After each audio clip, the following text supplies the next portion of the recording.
মুহূর্তে সবচেয়ে বড় নিউজ, ভারত দখল করতে আসছে বাংলাদেশের সাবেক সেনারা। ইতিমধ্যে আমরা দেখতে পাচ্ছি বাংলাদেশে অনেক পর্যটক ভারত ভরে গেছে, ছেয়ে গেছে।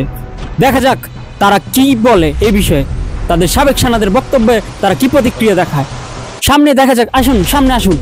এই যে বাংলাদেশি পর্যটক, এই ভাই দাঁড়ান, আপনারা এখানে এসেছেন কেন? চিকিৎসার জন্য আইছি আমরা এখানে। চিকিৎসার জন্য এসেছেন? তো আপনাদের সাবেক সেনারা যে বললো ভারত দখল করে নেবে, কলকাতা দখল করে নেবে 15 মিনিটে, এটা কি মিথ্যা?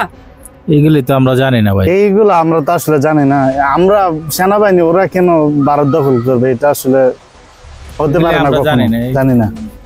এই যে দেখুন, বাংলাদেশিরা ভারতে ঢুকে বাংলাদেশ দখল করার হুমকি দিচ্ছে। এখন বলছে তারা এই বিষয়ে কিছুই জানে না, তাদের সেনা প্রধানরা কি বলছে না বলছে তারা বলে কিছুই জানে না। এই ক্যামেরা অফ কর, ক্যামেরা অফ কর। এই ভাই এমন শুরু করছেন কেন ভাই? ভাই শোন, এখন যা বলছি ভাই এমন করতেছেন কেন? তাই বলবি, এই কথা বলবি না, কথা বললে তো মেরে ফেলবো।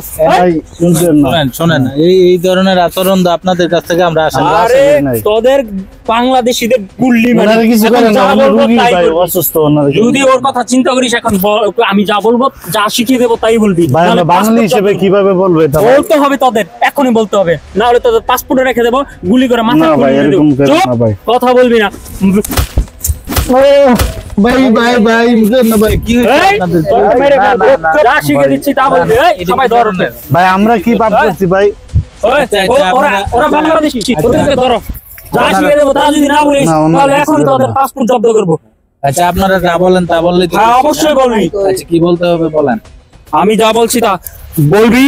হিন্দুদের ঘর বাড়ি পুড়িয়ে দেওয়া হচ্ছে, হিন্দুদের দোকানপাট লুট করা হচ্ছে, না ভাই হিন্দুদের মন্দির ভেঙে ফেলা হচ্ছে। আমি যা বলছি তাই বলবি। আপনারা বলছেন এটাই তো আমরাও শুনছি, বাস কিছু বলতে। হ্যাঁ এইখানেই শুধু বলবি, এটা আপনারা বইলা প্রচার করেন, ঠিক আছে? আচ্ছা এখন আমি ক্যামেরা অন করছি, ক্যামেরার সামনে যদি না বলিস তো তোদের পাসপোর্ট রেখে দেবো, তোদেরকে মাথার খুলি উড়িয়ে দেবো, তোদেরকে ডাইরেক্ট জেলের ভাত খাওয়াবো।